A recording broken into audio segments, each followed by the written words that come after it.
নীলুফা ইয়াসমিন আপনি লিখেছেন, আমরা যারা অ্যাকাউন্টিং নিয়ে অনার্স করছি আমাদের সুদের অঙ্ক করার কারণে কি গুনাহ হবে? আমাদের সুদের অঙ্ক এই উদ্দেশ্যে করেন যে আমি জানলাম, বুঝলাম যে কিভাবে চক্রবৃদ্ধি হারে সুদ হয়, বা ধারণাটা নিলাম আমি যাতে পরবর্তীতে অন্যদেরকে বলতে পারি যে এখানে এই জিনিস আছে, এই হারামটা এইভাবে হয়। ধারণার জন্য আমি নিলাম, শুধু জানলাম এবং সেই হিসাবেই আমি করলাম, সেটা জায়েজ হতে পারে। আমি এই অঙ্ক শিখে এটা আমি ইমপ্লিমেন্ট করব, করে আমি সুদের কারবারে জড়াবো কিংবা সুদের প্রতিষ্ঠানে চাকরি করব, এরকম যদি নিয়ত হয় তাহলে সেক্ষেত্রে সেটা কোনো অবস্থাতে হালাল হবে না। কোনো কাজের ব্যাপারে এভাবে বলা যাবে কি যে আমার যতটুকু সম্ভব আমি চেষ্টা করব, বাকিটা আল্লাহর হাতে, এভাবে বললে শিরক হবে কিনা? এভাবে বললে সরাসরি বড় শিরক হবে ব্যাপারটি সেরকম না, কারণ এখানে কেউ আল্লাহ তাআলার সাথে বড় শিরক হয় সেরকম চিন্তাভাবনা থেকে আসলে বলে না। তবে বলার ভুল হিসাবে এটা শিরক আসগর হতে পারে, আবার এটাকে ভিন্নভাবে ব্যাখ্যা করে শিরক আসগর নাও হতে পারে। অর্থাৎ বিষয়টা কিছুটা রিস্কি হলো, সেজন্য এটাকে অ্যাভয়েড করতে পারলে ভালো হয়। আমরা যদি এভাবে বলি যে সবটুকু আল্লাহ তাআলার উপর নির্ভরশীল, ইনশাআল্লাহ পুরোই আল্লাহর উপর ভরসা, এরকম বলা উচিত। এরকম বললে সেটা আমাদের ঈমানের সাথে অধিকতর সঙ্গতিপূর্ণ। আমরা যদি বলি যে যতটুকু সম্ভব আমি চেষ্টা করব, বাকিটা আল্লাহর হাতে, তো এটার ইতিবাচক অর্থ হতে পারে এরকম যে আমার চেষ্টাটুকু আমি করতে কোনো কার্পণ্য করব না, আমার চেষ্টার পর হবে তো সেটাই যেটা আল্লাহ তাআলা ফয়সালা আছে। এখানে ব্যাপারটা এরকম উদ্দেশ্য কেউ নেয় না যে আমার একটা পার্ট এখানে আছে, আল্লাহর একটা পার্ট আছে, দুই পার্ট মিলে আসলে কাজটা হবে, ব্যাপারটা এরকম না। তাহলে সেক্ষেত্রে এটা বড় শিরক হতো। তারপরে এটা অসুন্দর শোনা যায়। আমরা অনেক সময় এভাবে না বলে অন্য বিষয়ে বলি, ধরুন আচ্ছা দেখা যাক, বাকিটা আল্লাহ ভরসা, বা আমি বলে দিব বাকিটা আল্লাহ ভরসা। তো এই বাকিটা না বলে বলা উচিত যে পুরোটাই আল্লাহ ভরসা, আমি বলে দেবো আমার দায়িত্ব আমি পালন করবো, তবে মানে হবে সেটা যেটা আল্লাহ তাআলা করেছেন। তো এখানে বাকিটা আল্লাহ ভরসা বললে কেউ, যেটা আমি শুরুতে বললাম যে এখানে শিরকে আকবার হওয়ার মতো এরকম উদ্দেশ্য নিয়ে আসলে কেউ বলে না। তো যেটা বাহ্যত শিরকের গন্ধ পাওয়া যায় এবং নিয়ত না থাকার কারণে শিরকে আকবর হবে না, এরকম কথার ভুল হলে সেটা শিরকে আসগর জেলি হয়, অর্থাৎ প্রকাশ্য ছোট শিরক হয়, যেটার কারণে মানুষ ঈমান থেকে খারিজ হয় না। তো সেগুলো যথাসম্ভব এ ধরনের কথা অ্যাভয়েড করা উচিত। যেন আমরা বললাম যে আগে আল্লাহ পরে আপনি, তো এই কথাগুলো আসলে আল্লাহর সাথে যায় না, এবং এটা আমাদের ঈমানের সাথে মানে খুব বেশি মানানসই হয় না, শোভনীয় হয় না। কিন্তু এরকম বললে কেউ কাফির হয়ে যাবে না, শিরক আকবর হবে না। তো যাই হোক, এজন্য আমরা বলবো যে আমি আমার চেষ্টা করব, এরপর সম্পূর্ণটুকুই কিন্তু আল্লাহর উপরে ভরসা করতে হবে। অর্থাৎ আমার চেষ্টাটুকু আমি করে যাব, সেটা নিয়ে কোনো কার্পণ্য নাই, হবে সেটা যেটা আল্লাহ তাআলা করবেন। বিধায় আল্লাহর উপর ভরসা করেন, আমি আমার চেষ্টা করব, এভাবে বলতে পারলে বেশি ভালো হয়। শ্যামলী আক্তার লিখেছেন, কর্মক্ষেত্র থেকে ছুটিতে শ্বশুর বাড়ি অথবা বাবার বাড়িতে গিয়ে কসর নামাজ পড়তে হবে? কসর নামাজের সঠিক দূরত্ব এবং নিয়ম জানিয়ে উপকৃত করবেন দয়া করে। বোন শ্যামলী, কসরের নামাজের দূরত্ব হলো সফরের দূরত্ব। 75 কিলোমিটার দূরে আপনি সফর করেছেন, তাহলে সফরের দূরত্ব হিসাবে সেটি বিবেচিত হবে। এটা নিয়ে, এটার ডেফিনেশন নিয়ে আরও নানা রকমের সফরের ডেফিনেশন সংজ্ঞা নিয়ে অনেক কথা আছে। এটা একটা প্রসিদ্ধ মত, এবং আমাদের দেশের ওলামা ইকরাম সচরাচর সাধারণত এই মতটিকেই অগ্রাধিকার দিয়ে থাকেন। অতএব সেটিকে আপনি মূল ধরে আগাতে পারেন। এক। দ্বিতীয়ত হলো, সফরের দূরত্বে যাওয়ার পর আপনি কসর নামাজ পড়বেন।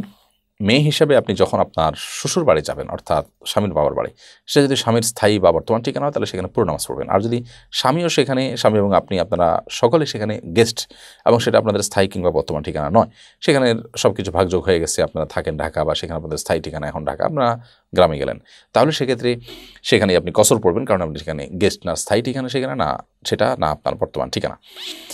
আর আপনার বাবার বাড়ি যদি আপনি যান, তাহলে সেক্ষেত্রে আপনি সেখানে তো সেটা আপনার স্থায়ী ঠিকানাও না, বর্তমান ঠিকানাও না, যেহেতু আপনি সেটাকে স্থায়ী ঠিকানা হিসাবে ব্যবহার করেন না, আর বর্তমান ঠিকানা তো নাই। হ্যাঁ, যদি এমন হয় যে বাবার বাড়িতে আপনার আলাদা থাকার কক্ষ আছে, আলাদা থাকার রুম আছে, জায়গা আছে, অ্যারেঞ্জমেন্ট আছে, সেখানে আপনি থাকেন, তাহলে সেক্ষেত্রে আপনি পুরো নামাজ সেখানে পড়বেন, মুকিম আপনি হবেন। সেক্ষেত্রে আপনার জন্য পুরো নামাজ পড়া জায়েজ হবে। যে আপনার ওটা একটা গন্তব্য, আলাদা একটা ঠিকানা, বর্তমান ঠিকানা মানুষ একাধিক থাকে, সেই হিসাবে একটা ঠিকানা, আপনি স্বামী স্ত্রী সেখানে বসবাস করেন, থাকেন মাঝে মধ্যে, সেরকম হলে। তাসভিন লিখেছেন, বিবাহ পড়ানোর সময় ছেলে মেয়ে আলাদা কক্ষে থাকতে হবে। মেয়ের 3 জন মাহরাম গিয়ে মেয়ের কাছ থেকে কবুল নিয়ে ছেলের কাছে আসবেন। বিয়ে পড়ানোর সময় ছেলে মেয়ে আলাদা রুমে থাকা, এইটা নাকি বিবাহের সহি পদ্ধতি? একই কক্ষে থেকে বিয়ে পড়ানো কোনো কি নিয়ম নেই? এ ব্যাপারে আমাকে সাহায্য করুন। দেখুন, মেয়ের কাছে সম্মতি আনার জন্য 3 জন পুরুষ যেতে হবে এটা জরুরি না।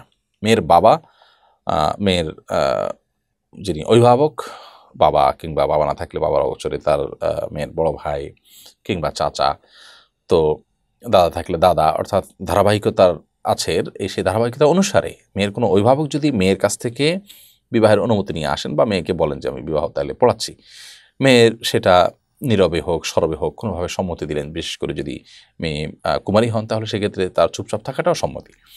যাই হোক, এই সম্মতি নিয়ে তিনি এসে যদি বলেন যে আমার মেয়ের থেকে আমি যে সম্মতি এনেছি তার ভিত্তিতে আমি বিবাহের প্রস্তাব করছি কিংবা আমি কবুল করছি, যথেষ্ট। এখানে দুজন আপনার গায়ের মাহারাম পুরুষকে তার কাছে নিয়ে যাওয়া সাক্ষী হিসাবে এটার কোনো প্রয়োজন নেই। এরপর বিষয় হলো যে একই কক্ষে থাকা না থাকাতে আসলে কিছু আসে যায় না, কিন্তু এটা ঠিক যে আগদ হওয়ার আগ পর্যন্ত তারা স্বামী স্ত্রী নন। অতএব এক কক্ষে যদি তারা দুজন থাকে নির্জনে আর এদিকে আগদর সংগঠন হয় তাহলে সেটা জায়েজ নাই। হ্যাঁ, যদি এমন হয় যে আগদর সংগঠন হচ্ছে ওই মজলিসে মেয়ে আছে কিন্তু পর্দার সাথে আছে, এখানে অন্য পুরুষরা আছে, তাহলে কোনো অসুবিধা নেই।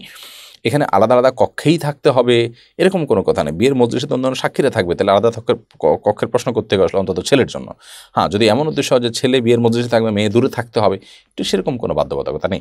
বিয়ের মজলিসে যদি মেয়ে থাকেন এবং সেটা যদি পর্দার সাথে থাকেন, যেখানে সে যেহেতু এখানে সাক্ষী এবং অন্যান্য গায়ের মারামরা থাকার সম্ভাবনা আছে, তাহলে সেক্ষেত্রে কোনো অসুবিধা কিন্তু নেই। ইমতিয়াজ রহমান তামিম লিখেছেন, বুফে কন্ট্যাক্ট করে খাওয়া যায় আছে কিনা? জায়েজ আছে, কিন্তু এখানে দেখার বিষয় হলো যে অপচয় হচ্ছে কিনা। যদি অপচয় হয় তাহলে সেটা জায়েজ নেই। অপচয় যদি না হয়, আপনি অপচয় করবেন না, যা নিবেন তা খাবেন, এই মর্মে আপনি বুফে যদি কন্ট্যাক্ট করে খান কোনো অসুবিধা নেই। কারণ এখানে শরিয়ার কোনো নীতিমালা বা শরিয়ার কোনো নিষেধাজ্ঞা এটা লঙ্ঘন হচ্ছে না। আপনি কিনেছেন, তার সকল খাবারগুলো থেকে আপনার যা খুশিতে আপনি খেতে পারেন, এবং সেই হিসাবে আপনি সেখানে পেমেন্ট করেছেন। অতএব তারাও এক্ষেত্রে কোনো আপত্তি করবে না, আপনি যা ইচ্ছা তা খেতে পারছেন এবং আইটেম কী কী থাকছে সেটাও আগে থেকে বলা থাকে। তো অতএব সেটা জায়েজ আছে। বাট যেটি বললাম যে বুফে খেতে গিয়ে অনেকে অপচয় করেন, এই অপচয় করলে সেটা কিন্তু হারাম হবে। সেটা অবশ্য বুফে কেন, আপনি অন্য কোনো হোটেলে যদি খেতে যান এবং ইচ্ছাকৃত আপনি অপচয় করেন তাহলে সেটা গুনাহ হবে, কিন্তু বুফে সাধারণত সেটি বেশি হয়। এমনি সাইদুর রহমান লিখেছেন, শুধু কোরআনের অর্থ পড়লে কি আরবি পড়ার যে সওয়াব সেই একই সওয়াব পাওয়া যাবে? শুধু কোরআনের অর্থ যদি আপনি পড়েন তাহলে সেক্ষেত্রে আরবি পড়ার যে আরবি টেক্সট পড়লে সরাসরি আবার পড়লে যে সওয়াব হবে, যদি হুবহু অর্থ পড়েন তাহলে হুবহু ওই সওয়াব পাবেন এটা বলা কঠিন। তবে কোরআন তেলাওয়াতের সওয়াব আপনি অবশ্যই পাবেন, কারণ কোরআন তেলাওয়াত, কোরআনের যে ভাষা, কোরআনের যে শব্দ, কোরআনের যে অক্ষর, এগুলো তো আল্লাহর অক্ষর এবং এগুলো তো আসলে অনুবাদ করলে আল্লাহর অর্থের অনুবাদ হয়। কিন্তু নবী করিম সাল্লাল্লাহু আলাইহি ওয়াসাল্লাম প্রতিটি অক্ষর তেলাওয়াতের যে সওয়াবের কথা বলেছেন সেটি অ্যারাবিক টেক্সটের কথা বলেছেন, অর্থাৎ ওইটা এখানে পাওয়া না গেলেও এতে কোরআন অর্থ পড়লেও আপনি কোরআন পাঠের সওয়াব সেটা পাবেন মৌলিকভাবে। জাহাঙ্গীর আলম লিখেছেন, সরকারি খাস ও পিএফ জমিতে বাড়ি নির্মাণ ও বাগান করে ভোগ করা যায় আছে কিনা? খাস জমি, যেগুলো কারোর জমির পাশে খাস জমি থাকলে সেগুলো ভোগ করা যায় আছে যখন সেটার অনুমোদিত প্রক্রিয়া হয়। যেমন আপনার খাস জায়গার পাশের জায়গা যা, তিনি খাস জায়গাকে ব্যবহার করতে পারেন যতদিন পর্যন্ত সেটা আপনার সরকার তার প্রয়োজনে না নেয় বা কোনো কাজে না লাগায়। কিন্তু সেখানে স্থায়ীভাবে নির্মাণ করা বা আপনার বাড়ি বানানো সেটা তো অনুমোদিত না, আমি যতটুকু জানি। বিধায় অননুমোদিত হলে এটার মা বাপ নাই তাই আমি এটা দখল করে ফেললাম, সেটা কিন্তু কোনো মুসলমানের জন্য জায়েজ নয়। এমনকি মসজিদ বানানোর জন্য এগুলোতে আপনার নির্মাণ ইত্যাদি করা জায়েজ নয়, যদি সেটা সংশ্লিষ্ট কর্তৃপক্ষ থেকে অনুমোদন না নেওয়া হয়।